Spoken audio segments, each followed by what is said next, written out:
وقال النبي صلى الله عليه وسلم تبرك بالقرآن إنه كلام الله خرج منه أو كما قال عليه الصلاة والسلام.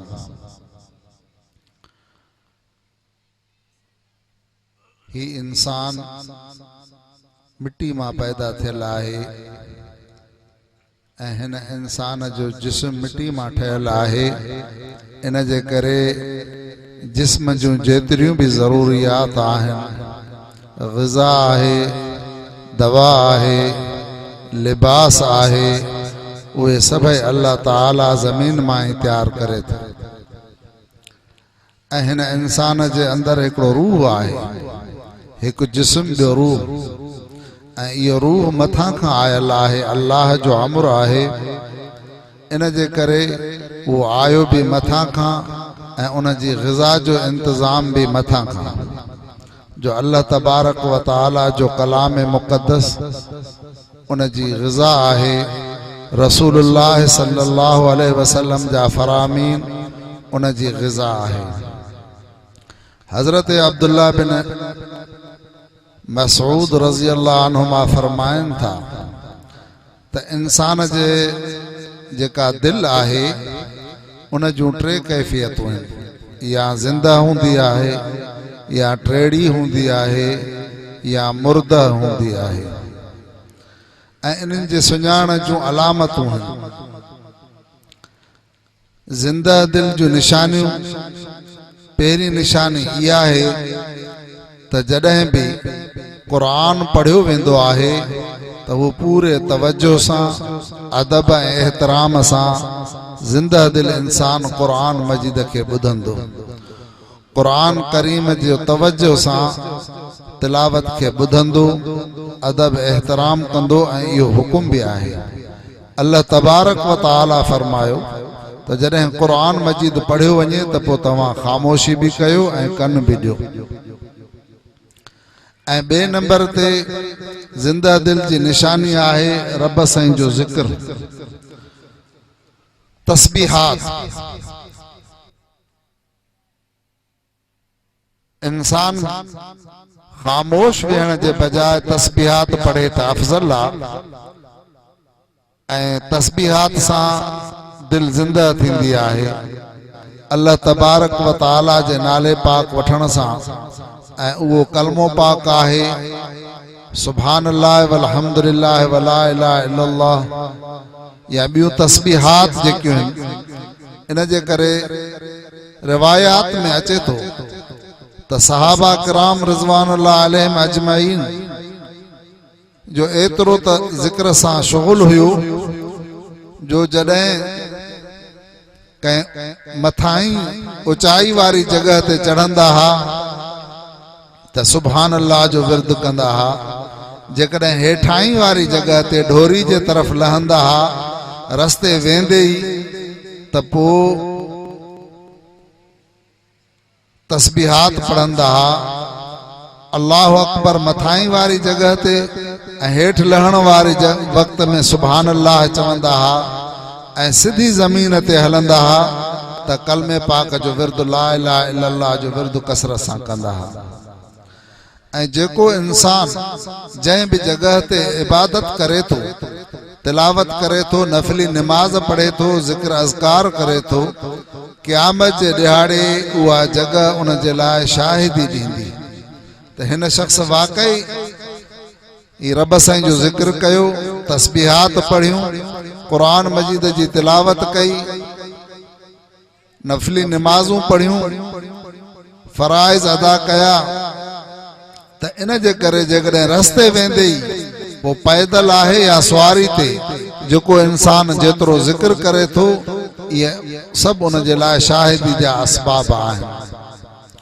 ऐं टे नंबर ते ज़िंदा दिल जी निशानी ख़ौफ़ ख़ुदा, जो अकेलाई में रब साईं जो ख़ौफ़, ऐं उहो ख़ौफ़ अहिड़ो हुजे जंहिंजे करे हुननि जे अखियुनि मां ॻोढ़ा वही अचनि, पंहिंजो पाण खे इंसान गुनाहगार समझे, ऐबदार समझे, ऐं अल्लाह जे अहकमुल हाकिमीन जो ख़ौफ़ थिए जंहिंजे करे हुननि जे अखियुनि मां ॻोढ़ा अचनि।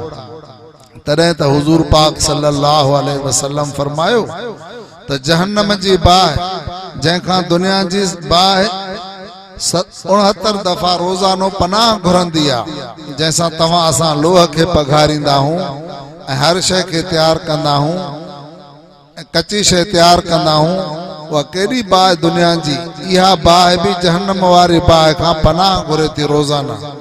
उहा जहन्नम वारी बाहि खे विसाइण वारो अमल जेको आहे उहो इंसान जो, उहो अल्लाह जे ख़ौफ़ खां जेके ॻोढ़ा किरनि था ज़मीन ते, अल्लाह जे ख़ौफ़ जे करे उहे उन जहन्नम जी बाहि खां हिन जे निजात जो ज़रियो थींदा।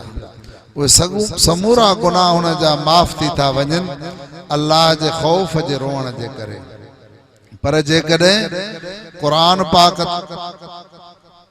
जे ॿुधण जे लाइ दिलि नथी चाहे, ज़िक्र अज़कार खां ही इंसान मुर्द आहे। जो हुज़ूर पाक फरमायो ज़िंदा ऐं मुर्दा जी मिसाल ज़ाकिर ऐं गाफ़िल जी आहे। जीअं जीअरो इंसान ज़िक्र करण वारो इंसान अथव, ज़िंदा इंसान जे मिसाल। ऐं जेको ज़िक्र खां महरूम आहे, पोइ ज़िक्र इहो नमाज़ बि ज़िक्र, क़ुरान मजीद जी तिलावत बि ज़िक्र ऐं तस्बीहात बि ज़िक्र। त जेको इंसान इन ज़िक्र खां महरूम आहे उहो मुर्दा इंसान जे मिसाल आहे।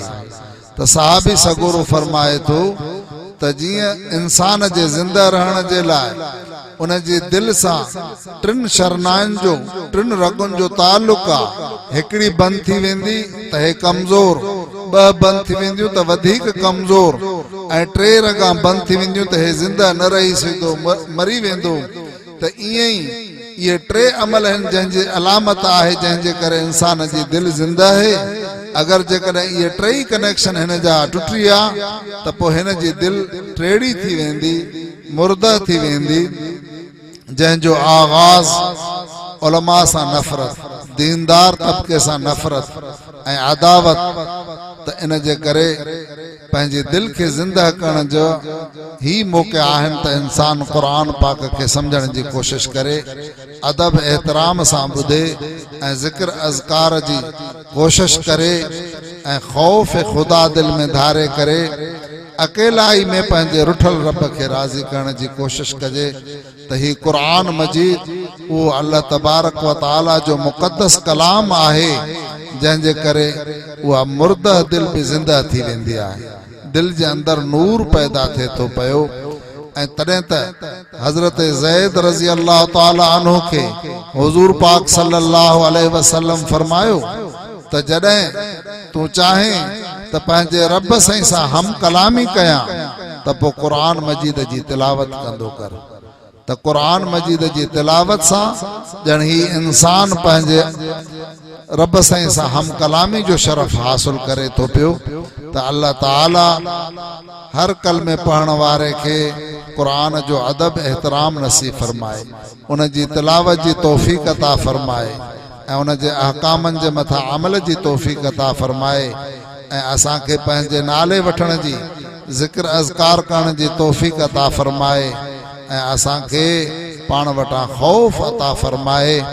उहो ख़ौफ़ जंहिंजी दिलि में रब साईं जो ख़ौफ़ आयो त इंसान दुनिया जे ख़ौफ़नि खां बची वेंदो ऐं आख़िरत वारो ख़ौफ़ जेको वॾो, उहो ख़ौफ़ जहन्नम वारो, क़बर वारो, मैदान महशर वारो, उहो बि ख़ौफ़ इन अल्लाह जे ख़ौफ़ जे करे इंसान उन ख़ौफ़ खां बि महफ़ूज़ रहंदो। त अल्लाह ताला अमल जी तौफ़ीक़ अता फरमाए ऐं अल्लाह ताला तव्हां असांजे इन हाज़िरी खे क़बूल फरमाए। व आख़िरु दावाना अल्हम्दुलिल्लाहि रब्बिल आलमीन। रब्बना तक़ब्बल मिन्ना इन्नका अंतस समीउल अलीम व तुब अलैना इन्नका अंतत तव्वाबुर रहीम। रब्बना फ़ग़फ़िर लना ज़ुनूबना व कफ़िर अन्ना सय्यिआतिना व तवफ़्फ़ना मअल अबरार। रब्बना इन्नना आमन्ना फ़ग़फ़िर लना ज़ुनूबना व क़िना अज़ाबन नार। अल्लाहुम्मा अहसिन आक़िबतना फ़ी उमूरि कुल्लिहा व अजिरना मिन ख़िज़्यि दुनिया व अज़ाबिल आख़िरह। या अल्लाह असांजे समूरनि साथियुनि जी इन हाज़िरी खे क़बूल फरमा। हिन बाबरकत मजलिस जे सदके असांजा सग़ीरा कबीरा गुनाह माफ़ फरमा, कमियूं कोताहियूं माफ़ फरमा।